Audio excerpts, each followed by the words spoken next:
This is the 5600 XT, and it's often shadowed by the 5700 and 5700 XT, mainly due to their amazing price to performance. But what about this card? Is it any good? Well, in this video, I'm going to be testing this card out to see if it's even worth its price. Now, I won't be using a high-end system, rather a more modest build to see what you can actually expect from a card like this if you're on a budget. Now, let's dive right in.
Alright, so you've seen the performance of this card, and honestly, it's pretty goddamn good.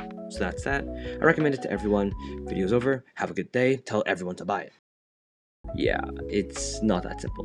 While I do think the 5600 XT is a great card, there are some downsides. Let's talk about the first one, VRAM size. This card only has 6 gigs of VRAM, and while in my opinion 6 GB is still more than enough in 2025, especially for budget builds, the vast majority of people would disagree, stating that 8 gigs is a minimum in 2025. If you believe that, then yeah, having 6 gigs would be a downside, but in my honest opinion, this card is still good even considering its quote-unquote lack of VRAM. Now the second issue, arguably the most important, is the price and the other alternatives. At the moment, the 5600 XT averages about 120 to 150 Canadian dollars, which is a good bit cheaper than the 5700 and 5700 XT's current price, at about 170 to 200 bucks. Just from that alone, we might think that this card is amazing, it has some pretty good performance, and it costs a pretty decent chunk less compared to those cards. But we're forgetting something. NVIDIA. While NVIDIA is generally known to be a greedy corporation, in the used market, they actually have some pretty good offerings, namely the 1080. Despite being 4 years older than this card, it has about the same performance, if not just a tad bit better, and it also solves the VRAM issue, having 8 gigabytes. So in this case, I would actually recommend going with NVIDIA. The 5600 isn't bad, but the price does need to drop down a little before I can fully recommend it. So, I never thought I'd say this, but in this specific scenario, NVIDIA is the better buy for price to performance. While I really did want to recommend the 5600 XT, unfortunately because of this alternative, I just can't. So if you're on a budget, get the 1080, not the 5600 XT, that will serve you better. Anyways, that's it from me. Thanks for watching, and if you enjoy content like this, consider subscribing and liking the video.